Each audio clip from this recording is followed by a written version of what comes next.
পাশে। আপনারা দেখছেন নিউজ বাংলা প্রতিদিন। আমি গীতা। দেখে নেব আজকে হেডলাইন্স।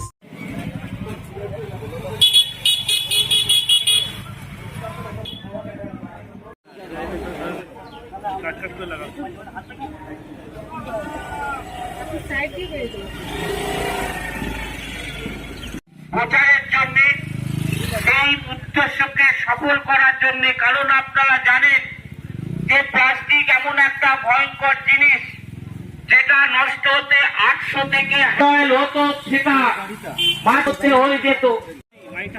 সুরক্ষিত রাখুন।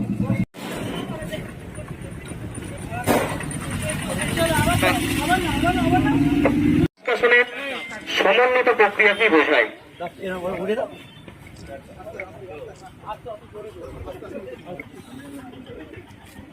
Sir, ADM ZP sir, secretary জেলা পরিষদ স্যার, আমাদের ডিপিআরডিও সাহেব আছেন, আমাদের বিডিও সাহেব আছেন, আমাদের সভাপতি আছেন, বারাকপুরের সভাপতি ম্যাডাম আছেন, ধর্মাধ্যক্ষ সাহেব আছেন, পঞ্চায়েত প্রধান আছেন, ওসি বলবা আছেন, এবং যারা যারা আজকে এই মিডিয়া বন্ধুরা যারা এসছেন কভার করতে, তো তাদের উদ্দেশ্য এটাই বলার যে আমাদের এই যে উদ্যোগ, হুগলি জেলা পরিষদের যে উদ্যোগ, যে আমাদের যে স্যানিটেশন রিলেটেড যে কাজকর্মগুলো হচ্ছে সারা জেলা জুড়ে, তো সেইখানে আমরা এরকম ভাবে একটা স্পেশাল আইসি অ্যাক্টিভিটিস এর ইনিশিয়েটিভ নিয়েছি।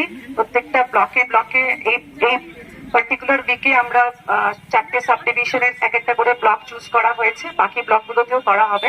তো আজকে পোলবা দাঁতপুর দিয়ে আমরা এই কার্যক্রমটা শুরু করছি, এই IC activities on solid waste management and sanitation. বিভিন্ন জায়গায় যে আমাদের সলিড ওয়েস্ট ম্যানেজমেন্ট ইউনিট গুলো হয়েছে, সেগুলো যাতে সুন্দরভাবে সুষ্ঠুভাবে। মূলত মডেল ভিলেজ বা ওডিএ প্লাস পঞ্চায়েত গঠনের অভিপ্রায় জেলা পরিষদের নির্দেশে আমাদের সাব ডিভিশন ওয়াইজ আজকে ই কার্ডের র্যালি হবে।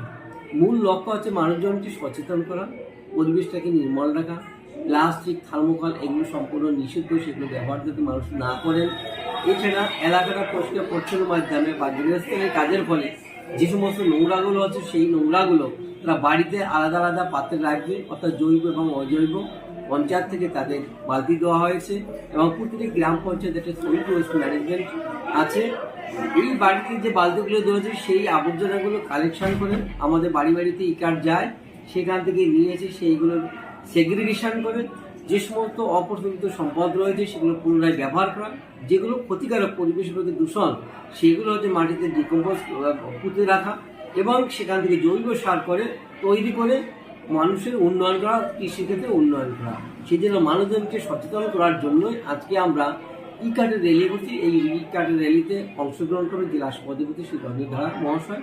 এছাড়া আগামী কোনো পদক্ষেপ আছে? অবশ্যই প্লাস্টিক নিয়ে আপনারা দেখেছেন এর আগে অনেক ধরপাকড় হয়েছে, আপনাদের অভিজ্ঞতা আছে। আমরা আগামী দিনে চিন্তা ভাবনা নিয়েছি যে কীভাবে এই প্লাস্টিককে আমরা যেগুলো পচে না তার জায়গায়, যেটা মানুষ সহজে মাছ মাংস আনতে গিয়ে প্লাস্টিক ব্যাগের মধ্যে দিয়ে নিয়ে চলে আসছে, সেই জায়গাটা না হয়ে যাতে যেগুলো পচে যায় সেরকম কোনো ব্যাগ সিস্টেম এনে সেইগুলোর মধ্য দিয়ে মানুষ যাতে বাজারঘাট করতে পারে তার পরিকল্পনা আমাদের চলছে। Thank you.